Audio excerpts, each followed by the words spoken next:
সম্মানিত দর্শক মণ্ডলী, আপনারা দেখছেন যে হানিফ পরিবহনের একটি গাড়ি ঢাকা থেকে পঞ্চগড়গামী ঠাকুরগাঁও পুরাতন বাস স্ট্যান্ড যে মসজিদ মার্কেট আছে তার সম্মুখ দৃশ্যে যে তাদের রেলিংটি রয়েছিল সেখানে এসে সজোরে ধাক্কা মারার ফলে আপনারা দেখতে পাচ্ছেন যে সামনের একটি দোকান ছিল, সেই দোকানের কিছুটা অংশ ভেঙে গুঁড়ো হয়ে গেছে এবং পাশাপাশি গাড়ির সম্মুখ দৃশ্যে যে দেখছেন সেটাও ভেঙে গেছে।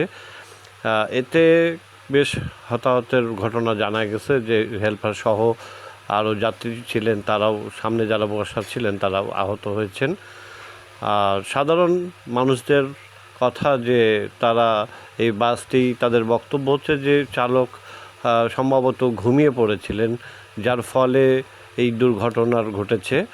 আপনারা দেখছেন যে গাড়িটির সম্মুখ যে দৃশ্যটা রয়েছে সেটি একবারে দুমড়ে মুছে গিয়েছে ভেঙে।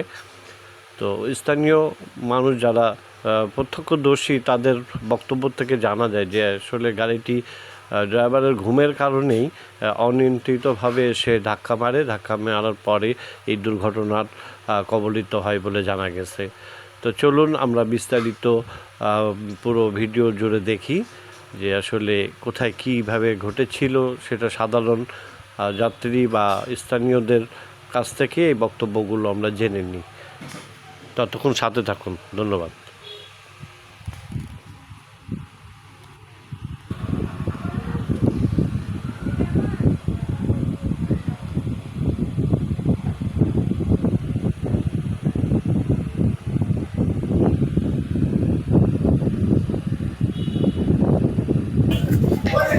গাড়িটা ওইদিকে থেকে ব্রেক না দিয়ে ব্রেক ফেল, যাত্রীদের কাছ থেকে আমরা যেটা সংবাদ পাইছি গাড়ি আগের থেকেই ব্রেক ফেল ছিল এবং ড্রাইভারও অনীহা ছিল, ড্রাইভার ঘুমন্ত অবস্থাও কিছু ছিল।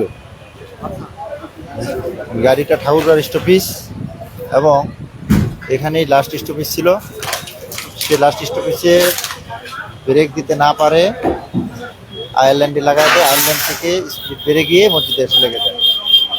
সম্মানিত দর্শক, আপনারা স্থানীয় মানুষের কাছে শুনলেন যে আসলে গাড়িটি যে দুর্ঘটনায় পতিত হয়েছিল তার সংক্ষিপ্ত বিবরণ। তো দেখুন যে আসলে এই দুর্ঘটনার কারণে যে যে সমস্যাগুলো হয়, আসলে একটি মানুষ পঙ্গু হয়ে গেলে সে সারা জীবনের জন্য সে পঙ্গু হয়ে যায়, তার পরিবারটাই অচল হয়ে যায়। তো আমরা পথে ঘাটে চলবো, খুব সাবধানে চলবো, ট্রাফিক আইন মেনে চলবো এবং এই যে রাত জেগে ড্রাইভ করে ঢাকা থেকে ঠাকুরগাঁ থেকে পঞ্চগড়, আসলে এই বিশেষ করে মালিক পক্ষদের এইটুকু ভাবা উচিত যে আসলে একটা মানুষের পক্ষে একটানা 10 ঘন্টা 12 ঘন্টা গাড়ি চালানো আসলে কোনোভাবেই সম্ভব না। এই দুর্ঘটনা এড়াতে গেলে আমি প্রধান বিষয় যেটা মনে করি যে আসলে মালিকদেরকে আগে সচেতন হতে হবে।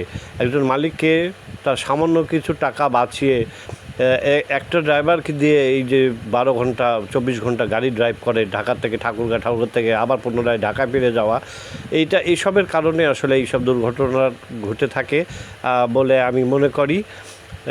এখানে আমি প্রশাসন সহ সরকার এবং মালিক সমিতি এবং মালিকদেরকে আমি অনুরোধ করব যে আপনারা একজন ড্রাইভারকে দিয়ে এত দূরপাল্লার গাড়িগুলো আপনারা আসলে চালাবেন না, যার ফলে যে এই দুর্ঘটনার ফলে যে হতাহত হয় সেইটা সারা জীবন ক্যারি করতে হলো তার পরিবারকে।